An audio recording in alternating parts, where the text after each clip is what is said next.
said fuck Xbox, fuck all these Xbox, fuck every Xbox dead channel. Won't give a damn. It's PlayStation for life. You don't get it? Let's get it. Let's do this. Let's do this, my ponies. Let's go to war. What? Say what? Yeah. I say I double dip on The Last of Us. Woo. Yeah, I double dip on the director's cut. Woo. Double dip on every damn release. Damn right. Yeah, Jim Ryan is my motherfucking boss. The boss. Yo, and we don't care about no layoffs. Yeah, all the shine are gonna keep it on the low. Shh. We'll be sucking on every damn toe. Yum. Because Sony PlayStation gets the love. Yeah, so all hell Sony, we be your ponies. You can take my wife, you can take my money. I'm obsessed with the God of War. Yeah, all my ponies ready to go to war. Blue PlayStation high, all over my head. Pentimetal PS5, 120 FPS. Blue team is the set, throw it up. I never had sex, I only care about sales. I said what I said. Woo! Only PlayStation gets my love. Only Sony gets my love. Thug love, pony love.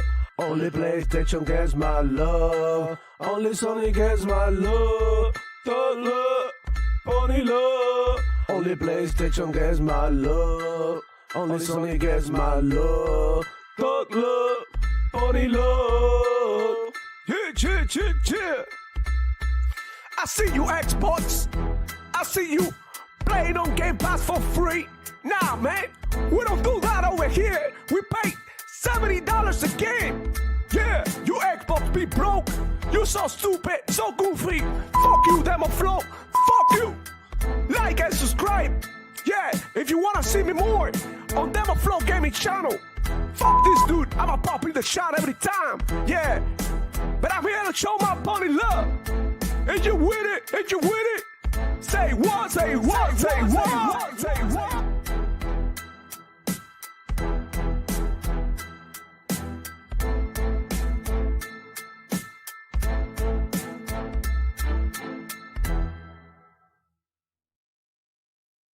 Hello, everybody. Welcome back to another edition of the Double Flow Gaming Show, where I share my passion for gaming and keep you informed of everything that's going on with gaming. Guys, we're back at it again, another Friday. So you already know the deal. Hit the like button, subscribe if you're new to the channel. Without further ado, man, let's get the show going because it's a beautiful day. Another one, like the great DJ Khaled says. Hey, man, we got a lot of shit to uncover today. And man, shout out to the familia, my homies. Power Boss is in the house. What's going on, Mr. Lack of Sleep? What's up? It's all good here. It's all good, man. Shout out to Power Boss for always coming through and shit, man. And we also got a very special guest, Desire. He made it. How's it going, Poppy? How you doing? Good to have you around. Howdy, everybody. How is everyone? I'm ready for High on Life 2 next week. Woo! Holy shit. I had a feeling that you wouldn't want to miss this one. Of course, dude. Have you seen the shit for High on Life 2? Oh my God. Yeah, totally psychedelic. But yeah, man, looking forward to High on Life 2, dude. I've been having a great time playing games. I gotta tell you, dog, like, I've been really enjoying Final Fantasy VII. Yes. And you know, I'm sorry. And yeah, that's what I got on screen here today, along with Like a Dragon, Yakuza Pirate. Cause I've been playing that one too, and that's a lot of fun via Game Pass. And those are like a Dragon, Pirate, and what's the other one that there was before? There was nominated the Game of the Year and shit. Yeah, that one. I've been wanting to play those games, and I always keep an eye on them. But I'm like, yeah, like, I play. It doesn't really have that much. I don't feel like it has like. I don't know. Like I should go out my way too much to play these type of games. You know what I'm saying? Because they're not like the original Yakuza games. They're more like spin-off and stuff. So I don't feel like like that. But man, the fact that we just got it here on Game Pass, like unexpectedly. And I just downloaded it, started playing. It has some crazy moves. Just some of the stories are cool. So yeah, man, kind of cool, dude. I've been playing also a Space Marine. Another game that dropped on Game Pass. I've been doing the campaign with the homies. And no, it's been amazing. I really, really, really believe this game should have gotten like, more popular last year when it released because I thought it was really well done. It reminded me a lot of Gears of War, and not because I feel like it's copying Gears or nothing. I feel that way because of the brutality that the games it's been a while since I think since Doom, right? The Dark Ages, that we ran into a game so gory. And then I felt like, wow, like everybody should go ahead and check this game out because I believe it's pretty well done.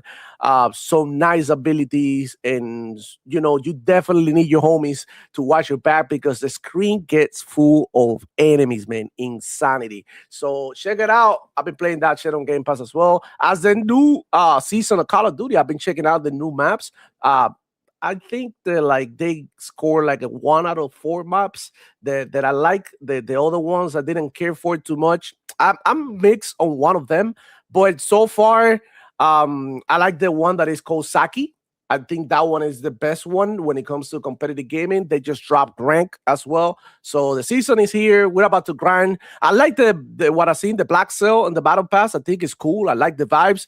They did something, Power Boss, and we gotta give them the flowers. They kept the serious tone. Like they haven't really bend the knees to like these goofy collaborations, right? So far in Black Ops 7. So that's a positive at least, and let's see how the game recovers in this season. Whether they do it or not, it's up to them. They need to pump up the content, and that's that. But yeah, man, shout out to Chat. I see you over there, man. Desired already here. Illegal that in the house as well. What's going on, Bobby? How you doing?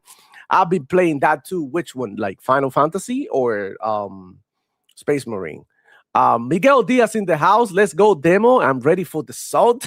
Juice in the building as well, coming through with the heat. What's going on, girl? What's up, child? How's everyone? I think everybody's doing good. We're having a great time. We're enjoying our gaming.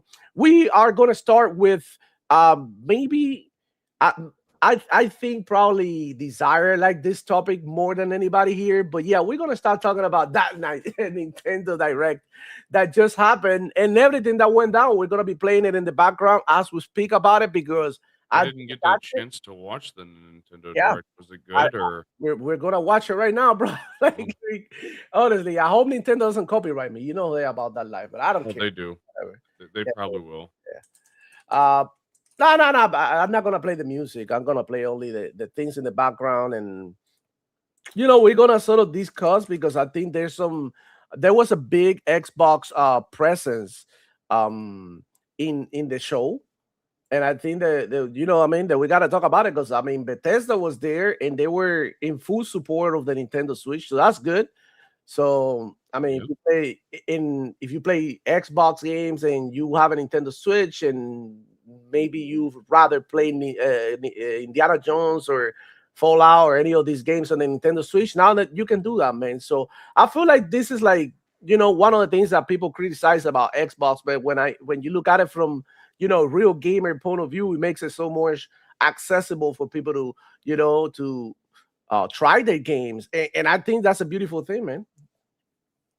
Let me go ahead and because I'm trying to do 7 things at the same time, bro. I'm sorry if I get lost. But yeah, here it is. There you go. Go ahead. Go for it. All right. So what game is this? This is what they started the direct with? Orbitals. Oh, they showed that one before. Orbitals. Yeah, they show Orbitals. Before I thought the art style looked cool. It reminded me a lot of like OG Dragon Ball. Art design, right? A little bit. So what we'll see. Not really a Nintendo guy, but we gotta like highlight the things that are going on with gaming. I think I don't know how the show went before what I've gathered online.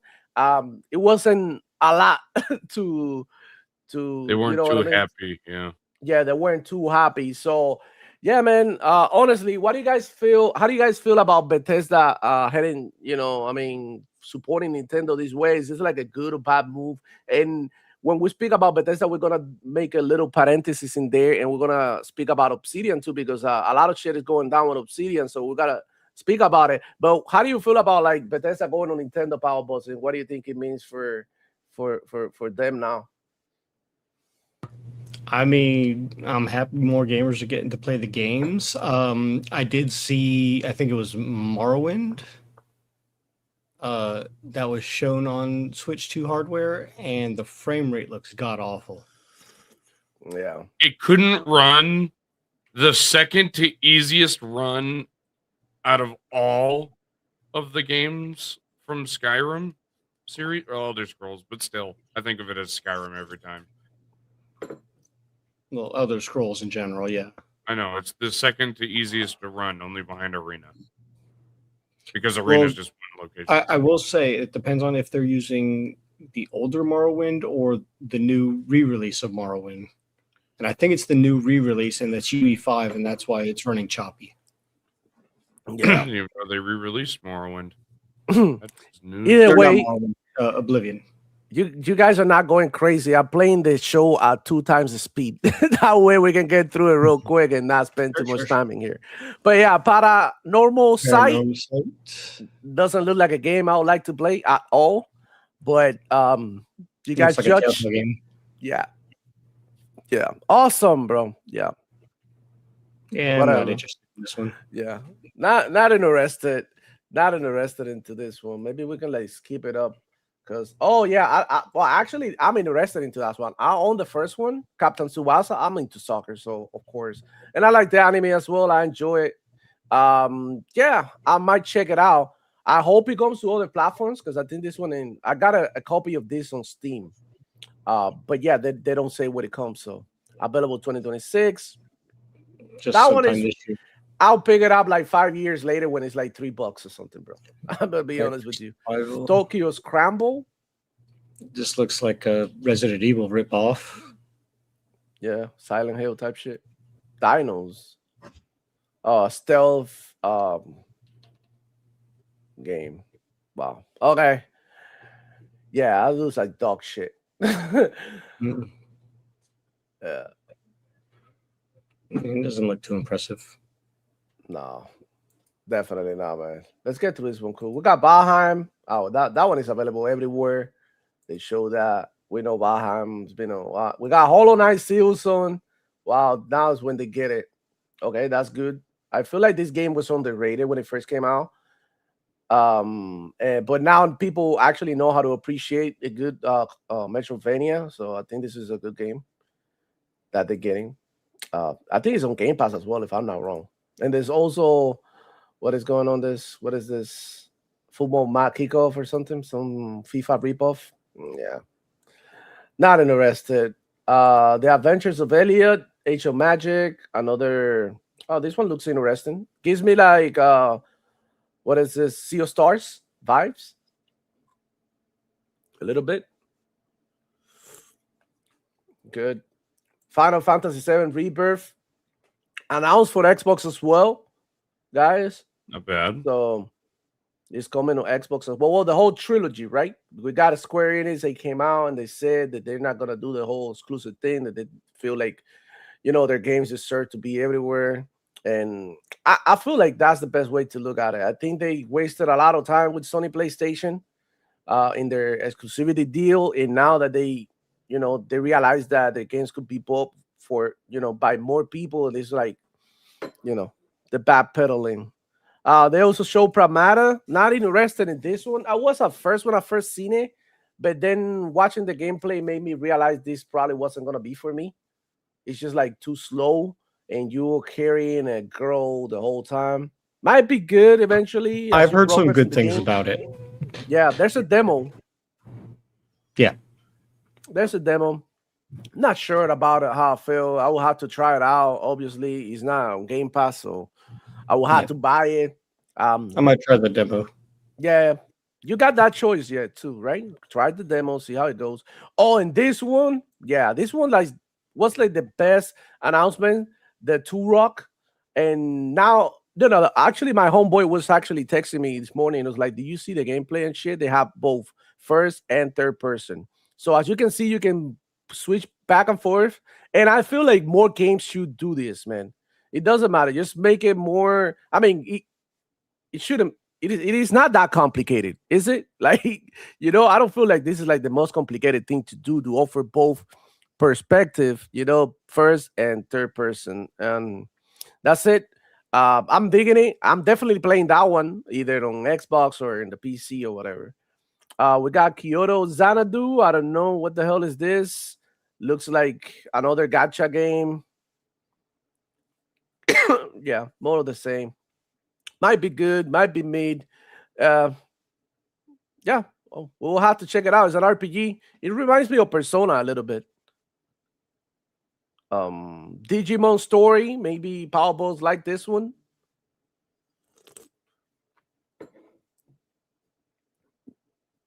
And Digimon Story. We got Grand Blue Fantasy Relink. Is this like a DLC? That might be like a expansion. Okay, cool. Monster Hunter Stories. Not into the Monster Hunter games. Then they did a bunch of like third-party announcements like Tales of Arise, Shadow Tactics, Gold Simulator, PGA Tour, Disney Dream Valley, Star Trek, WWE 2K26 got announced as well. Yeah, that's basically is. This was WWE 2K26 is going to be good. I just don't think it's going to be that good on that console. Yeah, I don't think it's going to be that good. Yeah, definitely. This is exactly what it is. The Nintendo Direct didn't offer you any new first party big games or nothing that you could say, wow, new Mario or new I don't know. Yeah, right. It felt kind of underwhelming. I will have to like go ahead and watch with calm, but for what I'm seeing, man, insanity. Anyways, we got Chat here. Chat, what do you feel? How do you feel about the Nintendo Direct? Let me know on that in the comments. Now is the time to like, drop your verdict. We got Jules saying the Direct was a 6 out of 10. Wow, that's poor. Illegal Dot in the house saying Space Marine 2. That's what you've been playing. Awesome, bro. Yeah, same. We got Dave, Wet Dave in the building. What's going on? How you doing, Big Web Dave, man? How's it going? Good to have you around. He said, Demo Powerballs Desire. What's up, homies? How's it going, Poppy? Howdy doody. Yeah. Jules saying, in my opinion, but 3 games interested me. Adventures of Elia finally got a release date. Tokyo Xanadu is fun, and that Paranormal new game look as Ace of Attorney as it gets. Yeah, we'll see. Orbital is a Switch 2 exclusive. Lego Dot here with the reply saying Orbital is just a copy of It Takes Two and Split Fiction. I don't really know nothing about this game, man. It's fucking beautiful. Sucks it's only coming to Switch 2. Well, maybe they put the games more out there, maybe we'll know a little bit more about it. Because I haven't really played Nintendo like that in a while. Last game I played Nintendo was Breath of the Wild, Zelda, and that was at the hospital. Like that 1 week that I had to spend in the hospital. When my son was born. That's it, and I was killing time with that, like in between naps. That's it. Six Layer, man, good morning. Lycos 45 saying Zenless Zone Zero is better. Yeah, I played that one. That one is cool. It's not bad. From Falcom, they made a previous Tokyo Xanadu title. RPG Persona-esque game, essentially. Yeah, that's what I thought, that the game looked a little bit like personified. Which the Arcade Archives come to PC as well, but it got Air Combat. I'll get Rave Racer on Xbox as well. Nintendo Direct was fine, but they show games we already played. Nintendo just playing catch up, and that's kind of like, I mean, if you think about it, the fact that they got like, 2K26 announced in the Direct is like redundant, right? You think Because so? it was already announced. That's why it didn't make any sense. Exactly. It's just like, I don't know, man. At this point, I can tell you, like, if you like Nintendo, go for it. But if you play only Nintendo, you will be missing a lot of other games that might be more appropriate for your age. That's what I'm trying to say here. Hey, don't tell that to fucking Harmon, all right? He'll sit there and cry. Well, but you know, Harman is a special case, man. This is true. This is very true. All right, moving on. Now we got the Nintendo Direct out of the way. Everybody thought that it was kind of like ass. I wouldn't say that. I would just say that this is just redundant, but for casuals and people who don't know what the hell is going on in the gaming industry, they might have been like a good show, you know, because they've seen some games that they haven't seen before. But for the most part, everybody's fucking seen it, like Fallout, Indiana Jones, all these games, like they've been out for a long time. But I think we're gonna get this shit out the screen, man. And we gotta talk about the new Xbox generation date was sort of announced. I don't know if you know about this, Power Buzz, but it was like all over Twitter, all over it everywhere. Let me go ahead and look for the move marks. Jesus Christ! So how do you feel about this? Like, do we need a new generation? First off, I do believe that we are going to need something, but not anytime soon with the way everything is going in the industry. We've been expecting it for a while, but just like the PlayStation, I think it's even too soon for the Xbox. Yeah. I don't know, man. I don't know how I feel about a new generation. It doesn't even feel right to get a new generation. But and that's what I say, right? Like, I feel like next generation is not gonna be so much about like graphical fidelity and improvements in performance, but more about accessibility and, you know, offering you new options and new ways to play, and new way to connect your ecosystems. Like, I personally have a bunch of games on Steam. I I don't know how many, but I do have a lot, and I have about about 280, about 300 games on Epic, and I have like about 800, 900, God knows, on Xbox, right? So it'll be nice if you have like a one machine that you can play all these games that you had available all around, so that you don't have to buy like 3, 4 consoles or 3, 4 devices to play your games. So I think that's what the next generation is gonna do. It's gonna unify everything so that you don't have to buy 3 or 4 boxes. It's gonna make everything more efficient. I don't know how you feel about that. I know a lot of people feel some type of way when you tell them that you don't need to buy 3 consoles anymore. You only have to buy one now. And I don't know, some people get hurt because some people want the consoles to sell, but I just want to like save some money and play games. So how do you feel about that desire? Is this something like you feel like it would be really cool if you would get like a new machine that you can sort of like scale it up or down in the performance that you want based on price? And I mean, this it way would be save. good for you Yeah. console gamers. I will state that, Mhm. and that is something that I think would be obviously the best for you. I've said it for years that you guys deserve a little bit more respect from devs, Mhm. and the ability of upscaling or downscaling games would be very, very good. Now, will it actually work in practice to what I'm saying? That is the question. Mm. Yeah, I believe that's already available on PC. Like, you sort of like you got your unified ecosystem, your unified box that can play everything, right? Like, you can play the PlayStation games, you can play the Xbox games, you can even play the mobile games now. You have like a launcher, I think it's called Purple or something, that you download games that are available on mobile. You're able to play it on your computer as well. So if they bring something like that, but it gives you that console experience for those who don't want to deal with the PC shit. Because I know it's not hard. I promise you that going into a PC and all of that thing and playing games on the PC is not the hardest thing. But people make it seem like it's the hardest thing. But for all of you guys who don't want to deal with that, that is literally a nothing burger. It's really not a big deal. Anybody can learn how to do it. I think it'll be like a great option, man.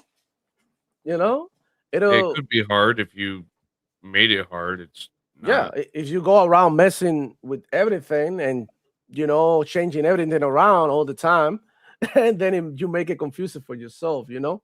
But if you were just like playing your games and doing the bare minimum and just adjusting and tweaking things, but like with with common sense, then you be alright. It feels like sometimes the whole like I can deal with the PC stuff is just like sometimes forced. And I know you can run into certain problems that you'd be like, maybe scratching your head and how do I fix this or how do I reverse this?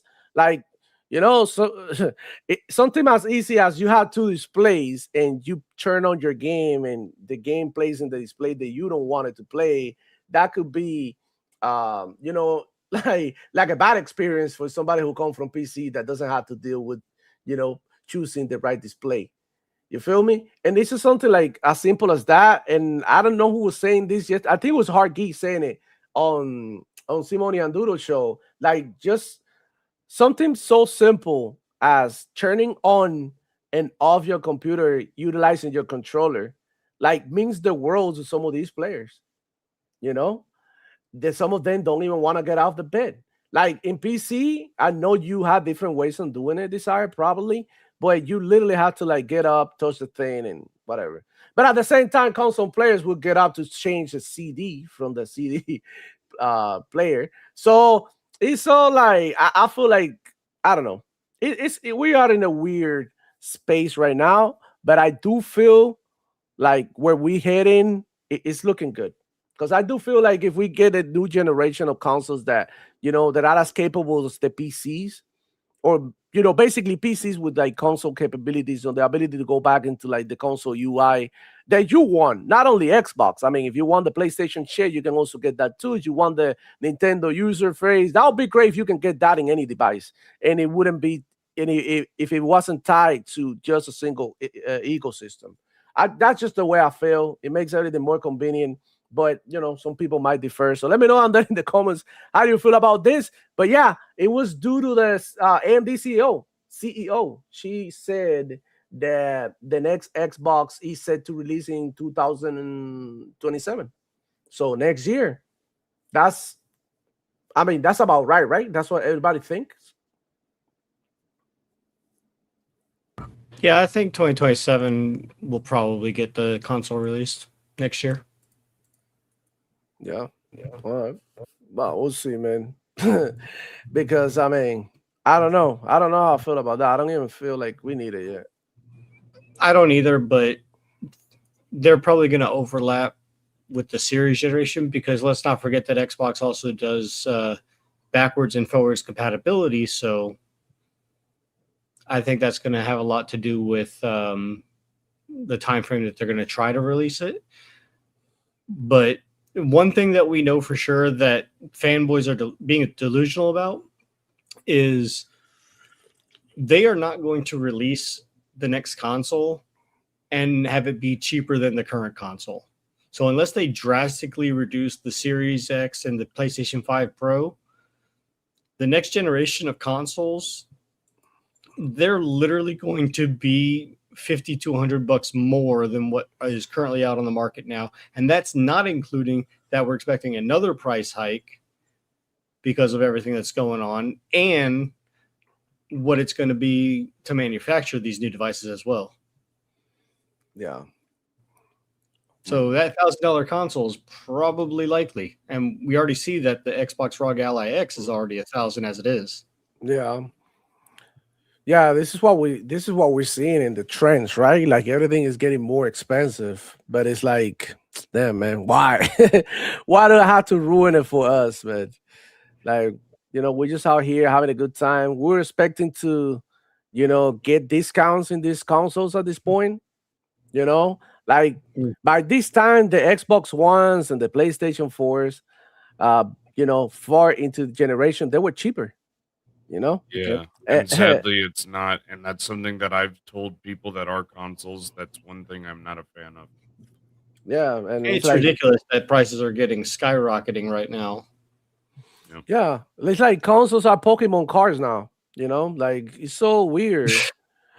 Yeah, bro. Yesterday I went to Target with brother-in-law and his homies, and they were Pokemon hunting, like hunting for Pokemon cards. Now, I will say this: Jules and a couple people in the chat are talking about the Steam machine. Yeah.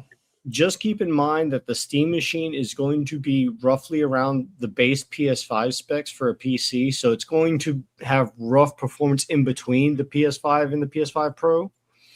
But keep in mind that if you do get the Steam machine, you have to have two caveat trade-offs. One is we don't know how upgradable that's going to be, other than external things.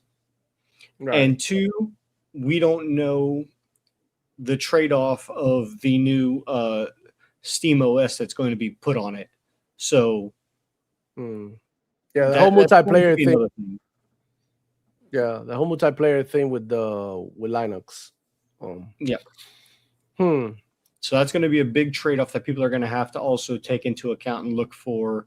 Now, not saying it's going to be a bad machine. I just don't think it's going to be all high and mighty as people are thinking it's going to be. Yeah. And I feel like it has a future because there's some people out there who are already invested in Steam. They PC users. Oh, absolutely. And there's people that absolutely hate Windows that it's going to be for too. Right.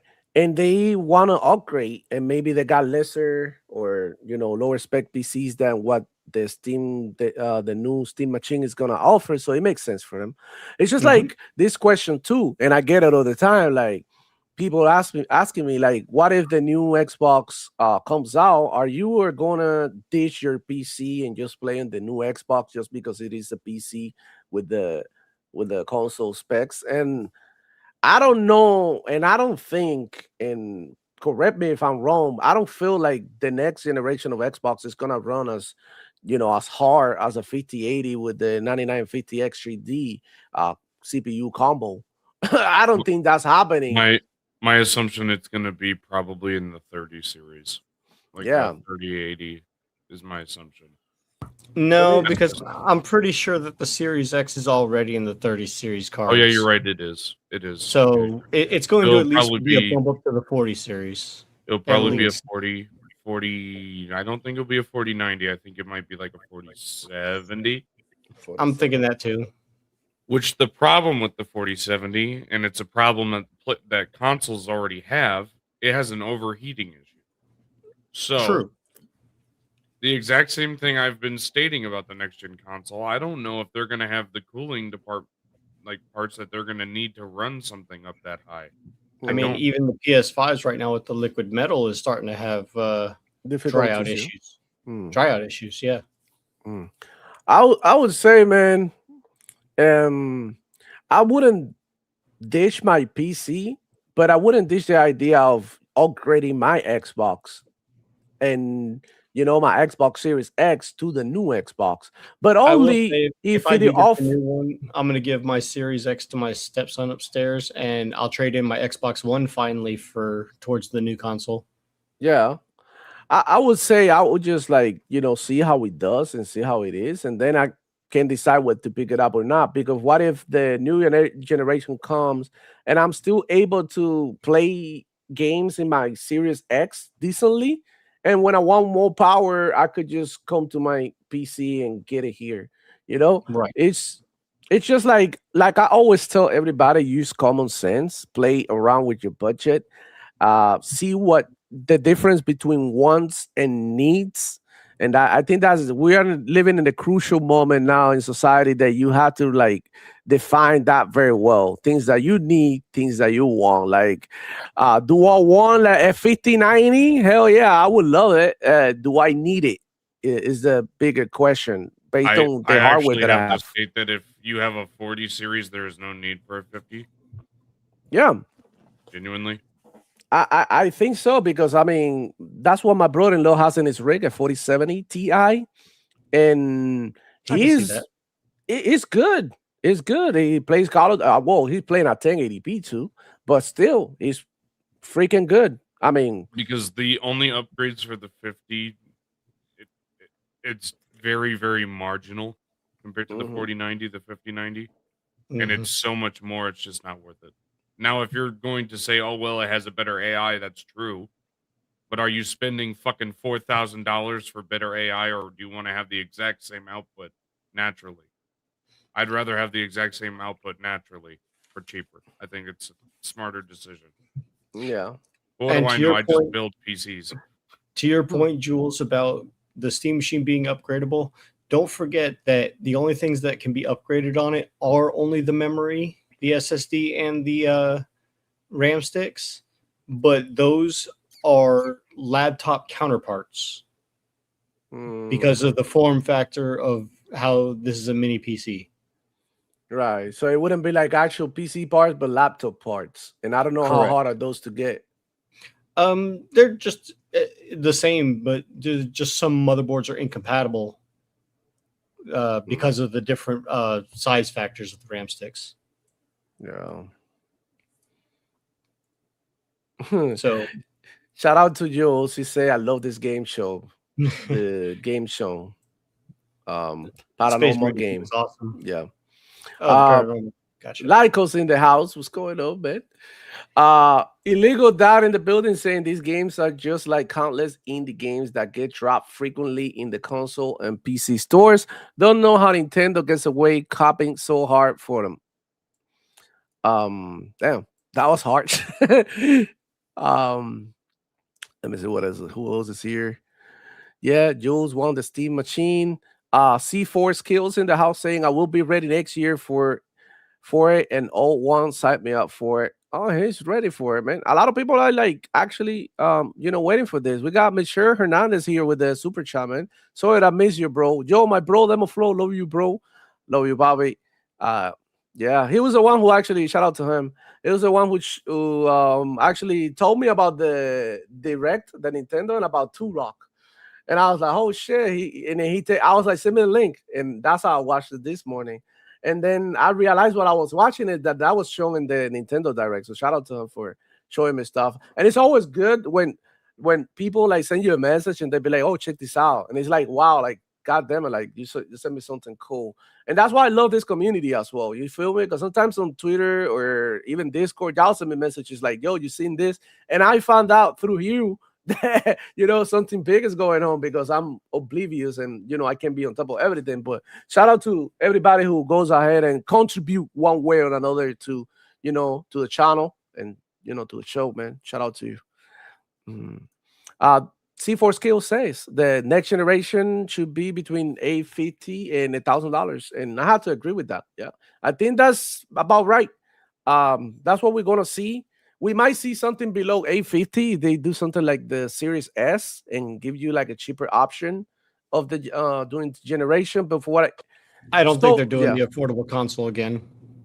Yeah, but the only way that I can see it being as low as $850 for either console is if they drastically drop the price of the current console just before it releases or in the same month that it releases to make it worthwhile.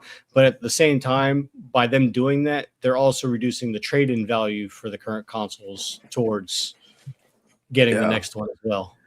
Yeah, guys, but the whole point is, bro, about this topic that I wanted to highlight here is like, what the fuck just happened when Xbox is dead? And now we're talking about a new generation of console.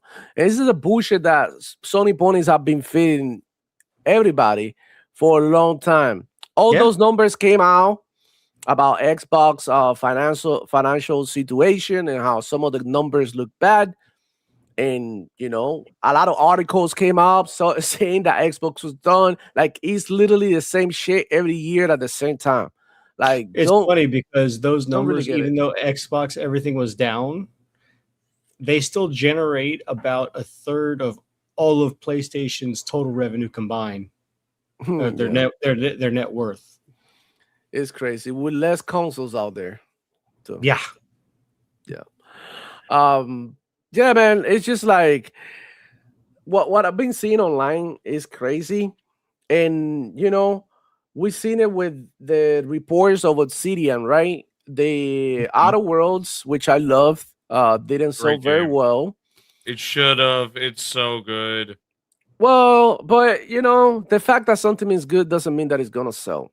Okay, I benefited 100,000% from from the game because I got to play it at a decent price. I finished it got through with it. I'm good. I enjoyed it. That's it. But some other people that didn't even get to play the game judged it, and they didn't even try it. And that's just that's happening. The same thing Let's happened with not forget with that they Avowed. did the same thing with E33 and Avowed. Yep. hmm With Avowed, they wouldn't give it a shot. Nobody That's would. still rough around the With edges. Very, very a rough. lot, but listen, here's the thing. I actually did a poll on Twitter with 4 games, and the poll is not done yet. But I can tell you how it's going right now. And Sure. look, I'm gonna share my screen so you guys can see. And I would love for somebody else to do this, like IGN, like a big page or something. But there's have been 86 votes. And I asked everybody, you can only play 2 of these games. Choose your destiny. 53% went with About. This is crazy. And I wasn't expecting it because I actually like the Outer Worlds better than About, right? But yeah, the Outer Worlds at 34%, and then the next couple of games were Marathon and Horizon Hunters Garden. Yeah, I knew it was gonna be a bloodbath. In reality, I just wanted to see between Outer Worlds and About what the fuck was going on, who was gonna pick who. And the fact that these games didn't sell that well, scares me in a bit. I don't really care for console sales and shit like that. The fact But that both Marathon and that Horizon game got the same amount of percentage, or at least so far, that's yeah, pretty wild too. yeah, that's a Pony Sock account. But yeah, it just makes me a little bit scared about Obsidian because they gave us games that we wanted from them, like Avow is in the Pillars of Eternity universe. Um, Regardless how people feel, is the type of RPG that we like. You know what I mean? And the same thing with Outer Worlds is in my favorite setting, which is like in the space. They offer you a bunch of like things to do and whatnot, and it still didn't sell well.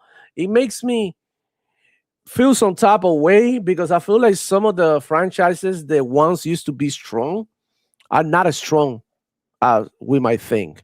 And that's the case with Outer Worlds. This one was way better than the first one in every fucking way, bro. You cannot tell me you play the Outer Worlds 1 and 2 and you telling me that the first one, I mean, you can say you like it more, but you cannot tell me that the second one they didn't improve on a lot of things, which in my opinion makes it better, right?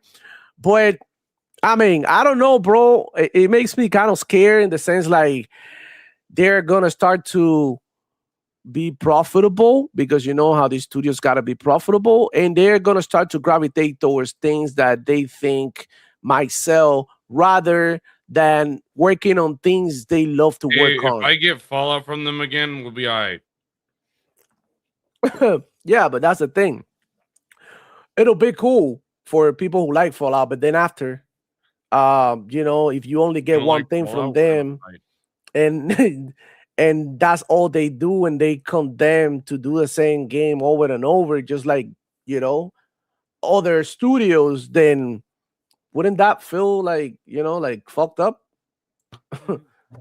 I think it's a little bit more than that, but at the same time, you also have to look and think while the Outer Worlds 2 may have improved on everything, I did hear that a lot of the AI partners that you can pick up are rather stupid. I don't know. Tristan's fucking hilarious. I'm not saying they're not funny. I'm just saying the AI for them is stupid. Like how they act in combat. Yeah, they're not the best. I have it downloaded, but I still haven't played it myself yet.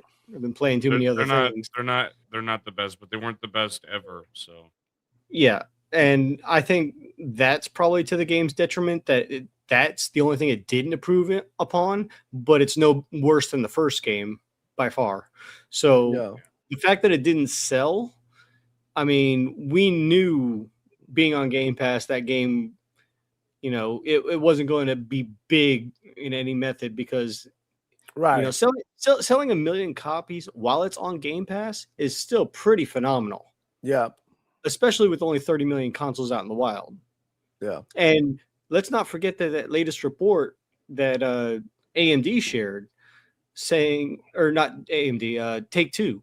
They came Yeah. out with their financials saying that they're possibly looking for 9th gen consoles to potentially sell upwards of 130 something million copies of GTA 6.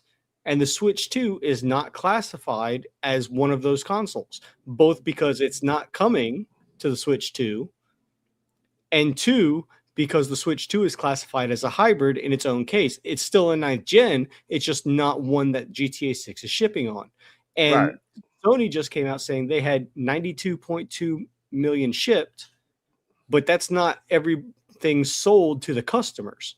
We don't know how many is sitting in warehouses and still in retailers. Right. So Xbox very well could be sitting at over 50 million consoles sold by now. Yeah. I mean, the thing with Outer Worlds, I feel like, okay, the Sony PlayStation dudes didn't show up for it because it went to PlayStation. In another situation, they would have showed up for a game, but they didn't, you know?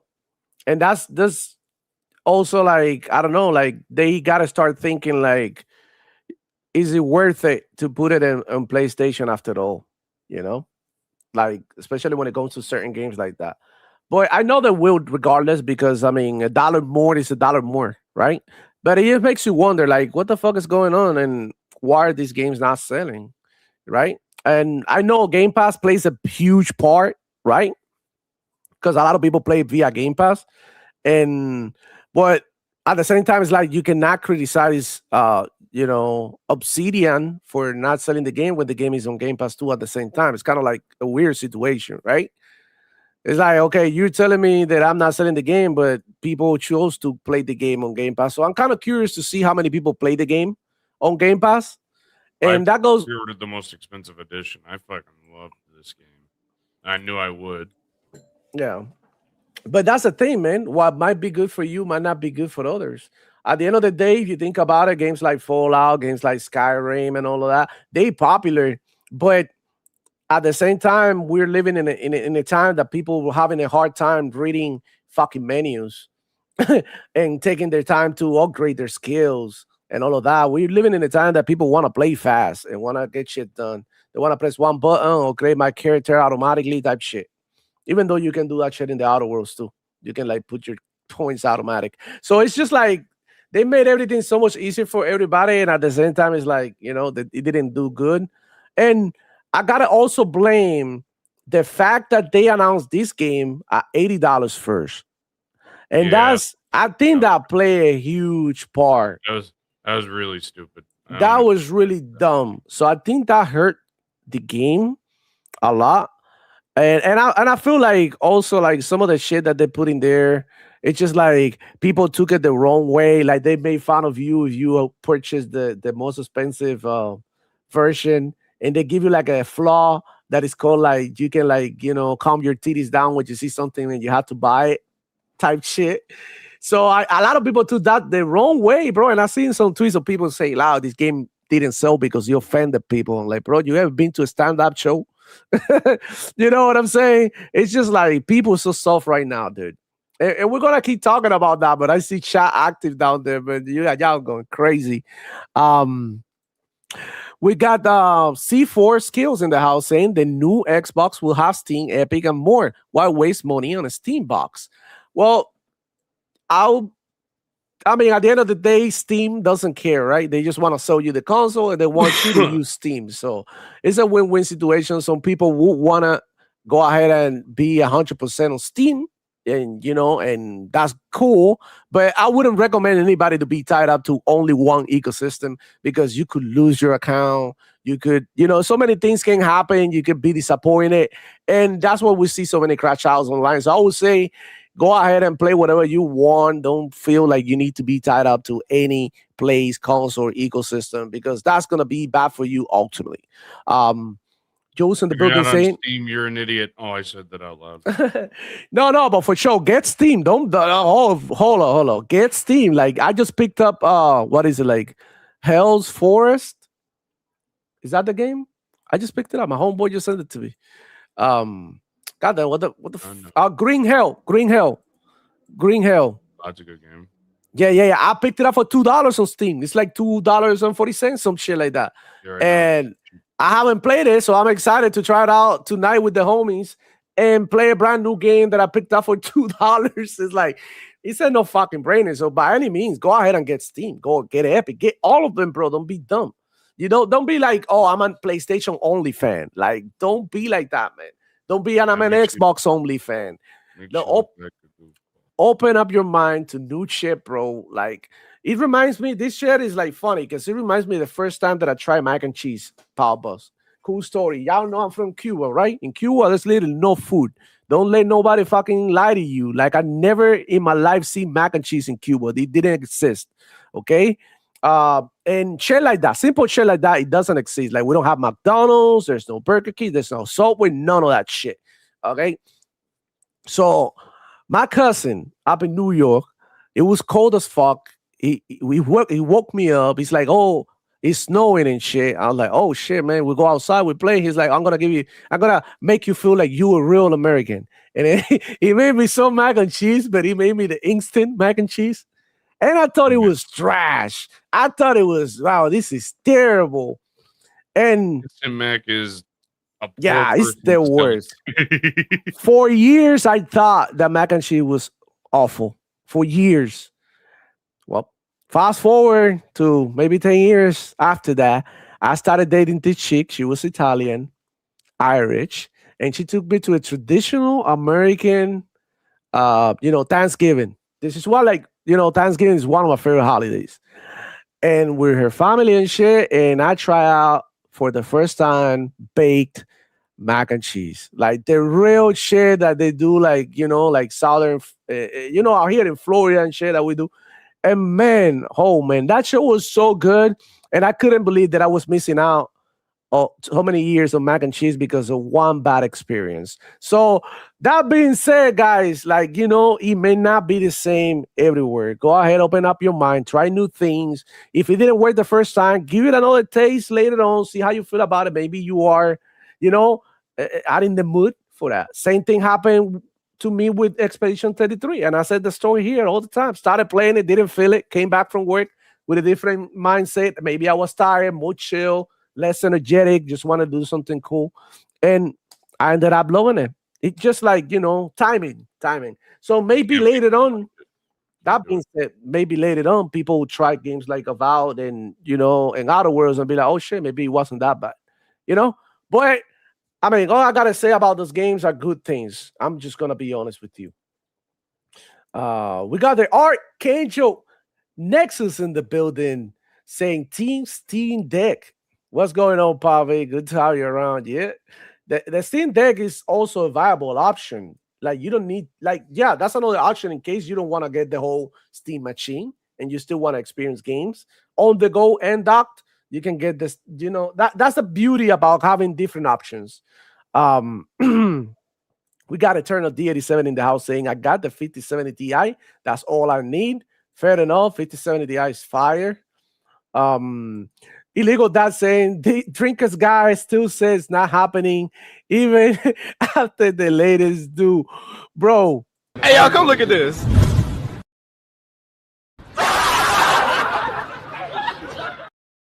Bro, he been saying Xbox is dead for the longest time. And every time he makes a video 3 about years running now? No, man. And every time a new news comes out, it's like, Xbox new generation or something. They literally shut him up. Crazy work. And I'll say that with everything that's going on, that if Xbox goes away, PlayStation is going to be the first ones to go because they're selling off their TV business. They're going into movies. Yeah. There's not going to be a PlayStation 6, and that would be bad for everybody. Same thing as if Xbox goes away. Nintendo would be the last survivor, but they're not going to be long for this world with their underpowered hardware either. Look, to put it into perspective, last Xbox acquisition was ABK, $70-80 billion. Yep.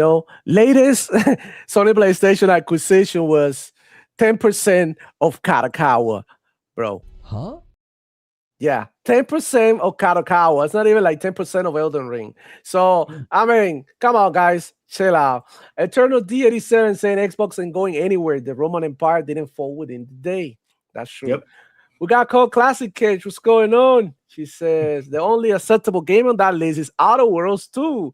And look, that's the one that I like the most out of that list. And I enjoy Avowed for what it was. You know, I thought they could have done some many things, and I do appreciate a lot of things they did. And I always say when it comes to like inventory management and how to make an RPG more enjoyable. Even I mean, I still got to go back and finish playing Doom. Yeah, Doom is fire. Illegal that saying I liked Outer Worlds 2, but it feels like it was missing something hard to explain, but the game felt too methodical. Maybe that's what it was. Maybe it felt like, you know, they didn't change their formula too much. I feel like, yeah, that was one of like my gripes. It feels like the first game in a bigger scale, you know, but way better, you know, like, you know, more polished, you know. And another thing too, they did have some performance issues at launch as well. So that could have been to the detriment, you know. You got to think about all those things. Absolutely. You'll say still play Outer Worlds a bit and it's so much fun, but 2 absolutely improved. There you go. 2 is definitely an improvement. And look, the funny thing is that the first one was nominated for Game of the Year. And now this one is literally like, you know, the same but better and like a sequel should be, and doesn't get shit. It is what it is, man. We got baby boy Ray in the house. What's going on, Ray? Ray, how you doing, Poppy? Good to have you around. What's going on? Illegal that saying I didn't care much for the companions. Yeah, look, listen. The first companion they give you, that lady with the graft in the hand, that she puts the skin of animals in her hand, and she has the healing power. She's like sort of like Tristan need that bitch. is fucking hilarious, and you don't really need her at all. Yeah, boy, I'm saying like at least in my playthrough, I felt like I needed her. The only one that you really need is Valerie, the robot. My crew was, because that's another thing about the names, they're kind of forgettable, right? You sort of like forget them, which is like, you know, might be part of the issue. They're not that memorable. Boy, I like the dude who was walking crafting bench. The engineer who got his face blown up. Yeah. And I like the one that is an assassin, that at the end she goes crazy. Like Eva. Yeah, she is crazy at the end. Her abilities are insane. But it depends also what part of the tree you upgrade, what weapons you use, and everything, right? It depends on the law. But she's insane. And I like them both. They make a nice combo. Tristan's also fucking hilarious because he's just a giant fucking walking tank. Right. But the thing about Tristan, it was such a goody-goody. He wouldn't want to break no rules. He get mad at you when you kill somebody and shit like that. And you know what? You were such a party pooper. Let's fuck shit up. You know, yeah, he's a part of the protectorate. So. Yeah. So he was very like by the book type of guy. Cold Classic Cage saying Microsoft literally tried to hold the Outer Worlds 2 hostage and the community said bet. And look, that's what I was saying. The initial announcement of the Outer Worlds 2 being $80. It originally being $80, I was not a fan of. I was not a fan of it at all. It makes no sense. It hurt the game. And the fact that you wore back the price makes me believe even more that you just did this shit out of greed. Because if it was truly like necessary for you to charge the $80, you would. But the fact you backed out is like, yeah, bro, like we try to get away with shit. And that it's just being like, said, if this was the first game that they made at $80, oh my god, I would have fucking hated it. Yeah, I don't think the $80 game is gonna keep going. They noticing that it's a trend. When games are $60, $50, they sell more. More people are willing to spend that type of money than spending $80 in a game that you don't even know you're gonna like. Because I hate that shit. And that's one of the reasons why I love Game Pass. Back in the day, I used to go to GameStop, give me like 4 or 5 games. Go back home, play them all, and I only like 1 out of the 5. That I was like, oh, I'm gonna continue to play. The other ones, I would ditch them. And some people are like, oh, but you don't buy the games. You know, it's kind of dumb to buy a game and have a whole collection of games you don't even fucking play. You know, online, yeah, I do. I don't care. I go ahead and claim every Epic game, you know, that they gave me. Every game in Epic. Yeah, I mean, it's different. It's not occupying any space in my computer. It's not occupying any space, or it's not bothering me at all. If I want to go there and check out some games when I'm bored, I might download one or whatever. I don't care. It's always good to have a library, but to have it like that and spend your hard-earned money on them as well, like people pre-order games just to say they have that copy. I could never do that. Like I will only pre-order the game if I'm truly invested and if I truly want to play this game. Um, TTS, Sean TTS at 1 p.m. Everybody, go ahead and check them out, bro. Shout out to Sean and the boys, man.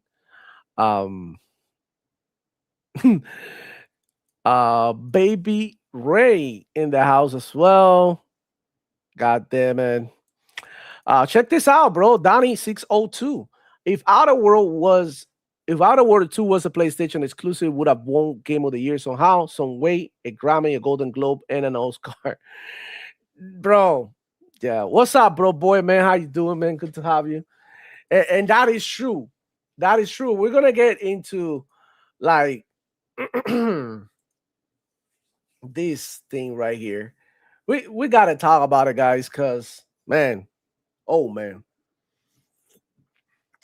For that, first I'm gonna show you the reveal trailer or whatever. Let's get to it because I actually posted it on Twitter. Man, I had the best quality, so let me go ahead and get you the one on YouTube and play that shit in the background. Because on Twitter things don't play that well.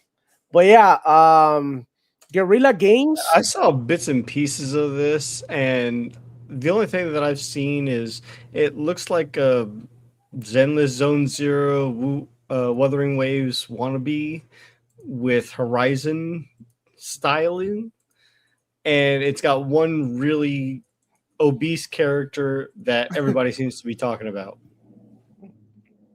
Okay, so first off, I want to start off by saying that the best thing they did was to open up the show, saying that they will continue to work on single player games. To the Sony PlayStation fan, peace of mind, they did open the show saying that. But then they show Horizon Hunters Gathering, and honestly, I didn't think the game looked bad. But I feel like the direction that the game took, it just reminded me a lot of High Guard and Concord. And y'all already know how that ended. It feels like these people can't make original characters anymore. And they have to like look for stereotypes. So we got a black dude with dreads or nappy hair. We got a extremely fat person. Then we got an old, skinny white man, and it's just like everything is like, I don't know, it's just like they lacks the creativity, and it's just like, okay, it's like, give me a Chinese, give me somebody from South America, give me like from Africa, and it's just like it feels so like forced that it's just like it doesn't feel right. You know what I'm saying? It's just like that's just the way I feel. But when it comes to the gameplay or what the game is, it looks like it's gonna be a Monster Hunter type game, for what I gather, and it's gonna be a multiplayer game. Now they do offer another option of this game that is gonna be mobile only. That is the Horizon MMO that is being announced only for mobile. And then later on, I want to show you because MBG make a comparison between these two games, and we're gonna see now that. But yeah, for what you can see here, yeah, look, all the characters look like, yeah. Check it out. This part doesn't look bad. The animations. Oh, also there's a lot of issues with the animations because they got caught utilizing AI. And some people say that these are, I don't know if you know too much about animation desire, but they call it smear frames. So there were instances in the trailer when you pause that you can see swords bending and a person having a nose in the eye instead of the eye itself. So some of some fucked up how shit. Are they fucking that up? That's not even a heart. I know there was a freeze frame with the big person that it literally had a floating wrist and hand that was completely off of the body for a third hand somewhere. Hey man, Yeah. you don't have a third hand? I wish I had a third hand. Well, we all have a third leg. Eh? Huh? Third leg, yeah, we do. The hand, I don't know about the hand. Okay, so the reaction from the Geoff Keighley announcement, because of course it was all over this, just like it was over High Guard. They just want to Hollywood gaming so hard. Why? And this is how it feels. They want a Hollywood gaming. And this is what this is what we're experiencing right now. They want a Hollywood and Disney are gaming. I don't know how you feel about these power balls, but I feel some type of way, bro. I feel like this is like, come on, man. I agree. If you were to back it up to where it showed all the 6 playable characters, it is literally the stereotypical of right here. Showing all the characters. Yeah, stereotypes of the world. Like, yo, give me somebody from here. Yeah. You're not Chinese playing assassin, from anybody in the world. A furry, a black person, a fat person, some strong boss lady, and a white old man. Like, what the fuck? Yeah, fat and white. Huh? They're making is that Horizon? What is that? Is that a TV show? I don't know, bro. But shout out to Bro Boy. In the house with the fire, say want to see how much if they charge for this. PlayStation doesn't do normally free to play. If they have it as a free to play, they can require PS Plus sub for their console. That's I don't question. think it will be because of the fact that it's also on mobile, but I can also see them doing it and linking to their PlayStation account so that it has cross progression of some sort. Look at but this. I don't think they're going to do that. Who who in the fuck want to play as an old man? Like, who in the fuck play as an old man? Dude, I used to play as a grandma and watch. Only if it's rich. and like, listen, who wants to be fat? I don't even know fat people that want to be fat. Hey. Yeah. I like Desire, the only thing fat about you is your head. Bro, honestly, it's just like they're giving you the shit that you don't really want, dude. It's just so sad. And like, the game doesn't even look bad. Who is this game for? But the game doesn't even look bad graphically or nothing. It just look like, okay, maybe not like Horizon. The Horizon looks great. Little did you know I paid for the game to be made. Okay. This is literally the fornification of games. This is what we like seeing right now. Fornification, yeah. Yeah. That's exactly what it is. Fornification means fucking. Just so you know. Listen, bro. I'm not saying that I wouldn't try this game. Shout out to Nero. He said that he was gonna try it. I would try too. Might even look like a good time with the friends and shit. Not into the Monster Hunter type genre. So this is definitely not like a for me type game. But I would try. It's better than the Horizon games that we've had. I thought those have been absolutely abysmal. At least it's not gonna be boring. Sure. The graphics were good, but that was about all the game had going for it. Yeah. In all honesty. Yeah. I mean, not even somebody that's played over 200 hours in both of them. Bro, not even the idea is original because it's a Monster Hunter type shit. So it's like the lack of originality. They between the hard rock and a hard place, Gorilla. Like with this game, this might flop. If Sony PlayStation fans don't show up for this game, this might flop. And I will say this: I don't expect every game to be for me because we seen a couple of weeks ago the Xbox game with what was it? Killing.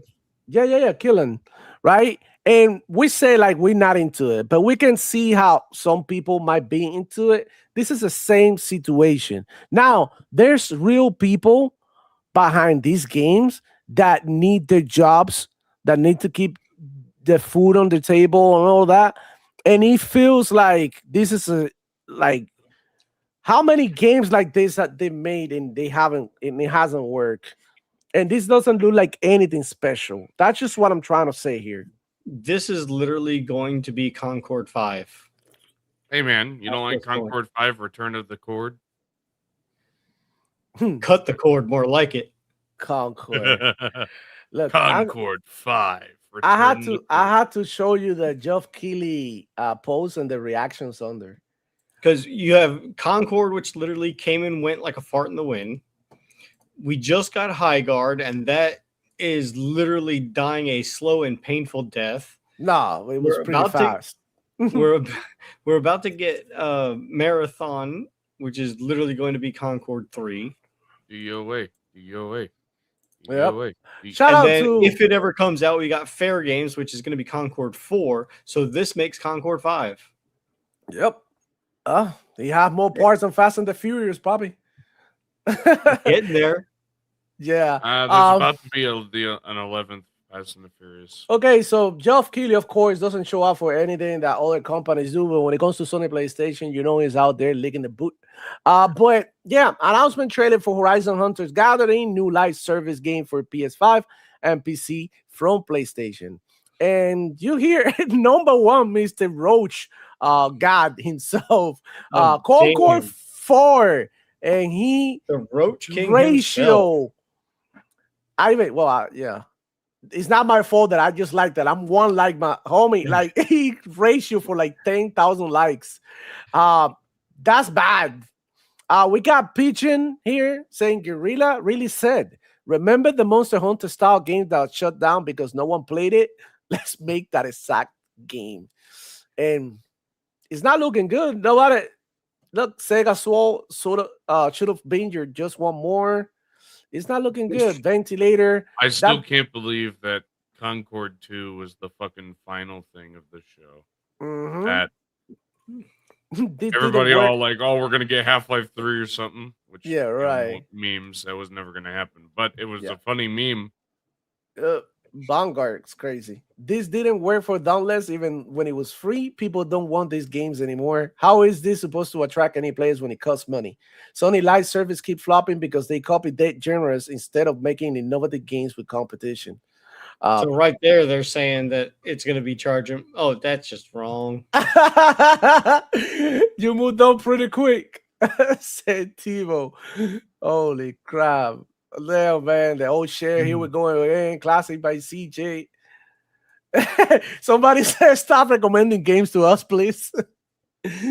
Ooh, how are you so, bro? Like this character right here, bro. Terrible, man. Terrible. Now, I will say that character design is not terrible, but the head, something's got to be done.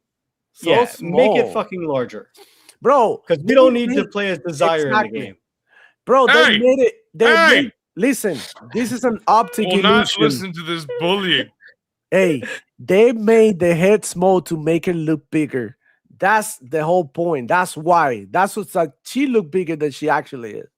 That's what they did it. This game is made by Redditors for Redditors. DOA. Damn.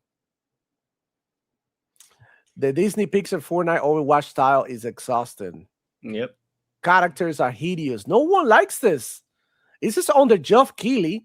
Somebody say Concord 3. Look, like that character in Concord, bro. That was a terrible character, bro. Yeah. That was horrible. Oh shit. That's Quarrying in the house saying, so this is the bullshit they've been doing instead of working on the third game. Good hell. No binary. Holy crap. They canceled factions and kept this. Bro, I don't know, bro. Talk some this shot. Talk to me. I mean, when you look at this, they've got what 7 games that are coming out. Okay, we got Wolverine, we've got Soros, we've got Marathon, Fair Games if it's still in production, and all these other games, right? Soros is the only one that I think actually has a chance of being semi-decently good, and it's literally Returnal 2.0. Agreed. Pablos, and you know why is that? Because I know they show Killing, my BDOA, right? But what else do they show? They show Fable, they show Horizon, we got Halo in the pipeline, Gears coming, Clockwork Revolution, State of Decay. You got a bunch of games that you can look forward to that one of them gotta be for you. I mean, I don't. If you don't like zombies, maybe you like cars. If you don't like cars, maybe you like pottery. If you don't like pottery, maybe you like breaking necks and heads with gears, or maybe you like jumping around in Halo. Like God knows what you like, bro. But they got different shit for you to to play on. But man, the fact that this is all they're getting, like this is ridiculous, man. Shout out to Go Classic. Horizon Hunter Gatherers is Sony's bleeding edge, and later on I seen one of the except for the fact that bleeding edge is still playable. That killed me. She said, bro, you wouldn't pay me to play as the well. Listen, it is what it is. This will be my last PlayStation. Thank you, Herman Souls. Thank you, Hiroki Totoki. Thank you all for fucking up the brand. Well done. Fuck off. Damn. Holy shit. I mean, that's the decline that you guys don't even want to see, dude. And I think Broke Boy says it the best, saying they brought the chubby Aloy meme to life. It's hilarious, bro. Yeah. Hilarious. Dude. High guard hilarious. I'm speechless. And I wanna talk right now to chat, but I don't know if any of you is a game developer. Guys, stop doing this shit. Stop doing this shit. This is literally like, like Tupac getting on stage and grabbing a guitar and trying to play the guitar. Like, no, no. Focus on giving us good games. All these writers, like, listen, you are not writing for, I don't know, an activist page. You are making fucking games for people to have an enjoyment and live their fantasies. Nobody in their fantasies wants to be fat or old. And I'll say this, okay? There's been exactly 2 games that I have seen them do a fat character correctly. Shit. 2 games. Borderlands 3 and 2. Oh, yeah. With Moxie's sister Ellie. Yeah, but she's an NPC. That's fine. But the other one is Final Fantasy VIII with the Evil Queen. Yeah. Well, but Ellie's funny, at least. She will like. They have personality and they're well written. They have personality, yeah. What the hell is the background story for that fucking tank? Hey, yo, Pablo, you're not into the funny ones? I have no problem against fat people. Like I said, there's 2 games that they have done a fat person in my eyes correctly. Yeah. In those 3 games, the Final Fantasy VIII and Borderlands 2 and 3. Yeah, there's some other characters that I think they're cool too, and they're fat too.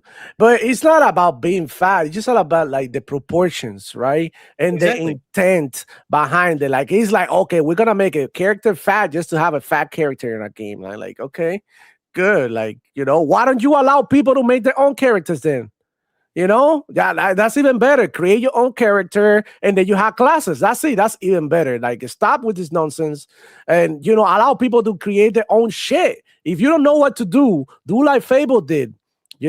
They were criticized or whatever that the girl was ugly or whatever. Like, okay, you want to play with the ugly girl? Fine. You want to play with the pretty one? Make it yourself. That's it. You know what I'm saying?